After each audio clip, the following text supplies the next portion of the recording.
Hello and welcome to another adventure. Today I'm going to do a quick review of some riding gear which I've been using for the past 3 months now. I bought it back at, it must have been the end of September this year.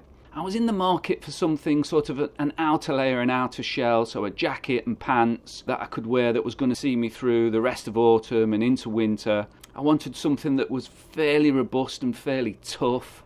I had been using like an old Gore-Tex jacket I had and an old mountain biking jacket that I had, but when you go down some of the tight lanes, the old mountain biking jacket had got ripped a couple of times and I'd repaired it with some seam tape, and I was just getting bored of that, and I was just thinking, right, I need something that's just a bit more robust, something that's a bit tougher, and something that's going to see me through autumn, winter, and then into early spring.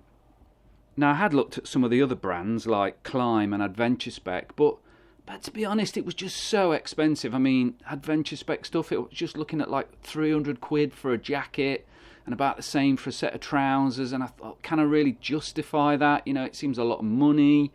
And I know a lot of people are going to say, well, you get what you pay for, but I didn't even like the look of it. That was the other thing. It just, it just wasn't lighting my fire looks-wise. So, I did see some nice Climb stuff. I live fairly close to the adventure bike shop in where I am in Suffolk, and so I've been around there, looked at some Climb stuff, and I did like it, but it was just so expensive, and I just couldn't justify the money. So having a good look round, there wasn't a lot out there. I couldn't find anything that really floated my boat, and then just one day I stumbled across this Thor terrain jacket and pants. And best of all, I could buy it locally. I could go to a local shop, that being Jim Ames in Braintree. I could go down there, have a look at it, try it on, and see what I thought. And I do like to, where I can, spend local and, go to my local companies, because I think that's the decent thing to do. Yeah, I do buy things off the net, but where I can, and especially with something like a jacket and pants, I wanted to try them on and check the fit. So I did. So I went over there one day, and I took my boots and my body armour over there because I wanted something that would go over the top of everything else, so I could put on my layers, my thermal layers, because I'm going to wear this in winter. So I'm going to wear some thermal layers. I'm going to wear my body armour, and then I might even have another big chunky thermal layer over that, and then this jacket and the pants and so on. So I went over to Jim Ames, had a good look at the kit, and tried it all on with my boots and body armour, and I just really, really liked it. So, I thought, right, I'm going to take the plunge. It was for both bits, so for the jacket and the pants, it all came to under £300. So I thought, yeah, this is more like it. This is a price I'm prepared to pay, and so far I've been very, very happy. So what do I like about this gear? Well, I would say the pros are, the big one is the price. Like I said, I'd looked at the other brands, some of the major brands. I'd asked questions in group like the TEP Facebook page, and you always get loads of sarky comments on there like, buy cheap, buy twice. And I don't buy that at all, that argument that is. I think some companies do make some really good bits of kit for not a lot of money. But certainly with this Thor terrain kit, what I do love about it is the price. It is very good value for money, and like I said, for the set I paid less than £300, which to me is pretty decent value. The other thing I really like about it is the quality. It's really, really well made. It's a ripstop sort of abrasion resistant fabric. It is not billed as being waterproof, but it is billed as being water resistant or showerproof, and that has been my experience. I've been out on some drizzly, misty, wet, horrible days, but not full-on rainy days, and it's been great. It's been fine. Yes, some water's got in, but that's not an issue really. And in my experience, even if you're wearing full Gore-Tex, really expensive stuff, you still get wet eventually. You get wet from the inside, if nothing else. So, but quality-wise, it's really well made. Great zips, YKK zips. Some areas have got waterproof zips. Some areas haven't got waterproof zips, but obviously that helps keep the price down by not having waterproof zips everywhere. But generally I can't fault the quality. I think it's a really, really well made bit of kit. I like it in black. Black's an easy colour to keep clean. Obviously, when you're out on a muddy trail, you know, you don't want something white because it's soon going to be blooming muddy and dirty and horrible and black anyway. So yeah, black seems an obvious colour to go for.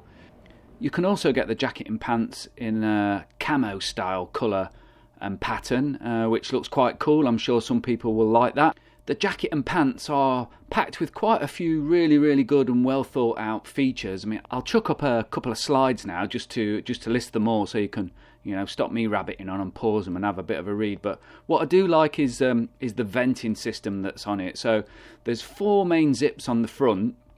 So you can undo those to let more air in on those days when it is getting a bit warmer. So you can undo them. And then on the back there are 2 really big zips on the back panel, which obviously with the front zips open and the back zips open, that really does let the air pass through on those warmer days. What I think is a brilliant idea is that the sleeves actually zip off completely. So you can unzip the sleeves, take them off, and then you're just left with a kind of gilet type jacket, which for those sort of not quite so cold, you know, spring mornings or late evenings in the summer when it starts to get a bit cooler, the gilet will come in handy, and I certainly think I'll wear the jacket a lot like that. I mean, one of the tiny issues I had with the zips around the sleeves were they would ride up a little bit and start to move when I was wearing the jacket, which would leave a bit of a hole in the armpit area.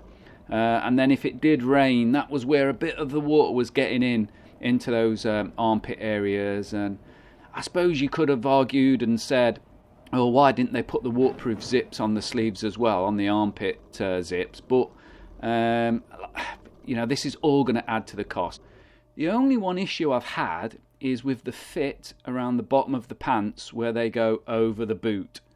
So the pants are designed to either go in the boot or over the boot. And this time of year I prefer to wear a pant that goes over the boot, so that as you go through those big puddles, or if it is raining, the water runs off and it just runs away. Whereas obviously if you've got your pants tucked into your boots, then the water tends to run down the pants and into your boot. So my boots are pretty decent, you know. They've been good so far this winter. I've got a set of City Crossfire 2s, and I've found with the pants over the boot they've been really good. The only issue is I've had to wear a different style of knee pad to make the boot thinner and narrower and smaller over the shin area of my leg. So I had a little bit of difficulty getting the pants over the boot, and I found this when I was trying them on in the shop, that I was struggling to do the bottom zip up on the pants. I was struggling to do it up over the top of the boot. Obviously, it would have been nicer, I think, if they'd made that area just a little bit more roomy, and maybe some Velcro adjusters so you could adjust the fit round the boot. But other than that, I've got nothing bad to say about this kit whatsoever. Now, don't forget that this jacket and pants aren't going to keep you very warm through the winter. You're going to need some other layers. They're just a protective outer shell. So I took myself over to Decathlon, and I found this jacket. I mean, it was only 25 quid, but it has been absolutely brilliant. So it's a nice synthetic padded jacket. I mean, it says it's good to -5. I mean, I don't know as it would keep you warm at that temperature, especially on the bike, but it has certainly kept me warm on those days when it's been 2-3 degrees, and on those road sections where I'm travelling to the trail and you're just sitting there on the main road, on the dual carriageway, motorway, whatever it is, and you're just trying to keep warm, then I found the jacket to be really good. Body, my core temperature has been fine, and because it's padded and because it's synthetic, then when I get to the trail and I start riding on those more aggressive parts of the trail and I start to get warm and start to get sweaty, then I've stopped, I've taken off the padded jacket. Because it's synthetic, it just packs down into almost nothing, and I've put that in my into my rucksack on my back, and then I've carried on riding. And yeah, it's been a brilliant investment, and only 25 quid. So if I trash this within 6 months and I end up going back to buy another one, yeah, I'm not going to complain at that. I mean, especially when you look at the price of some jackets from Climb or Adventure Spec, it's just ridiculous money, and I don't think that the product that you're getting justifies the price tag. So top tip, if you want to stay warm, invest in one of these jackets. I say invest, 25 quid, it's not a lot of money.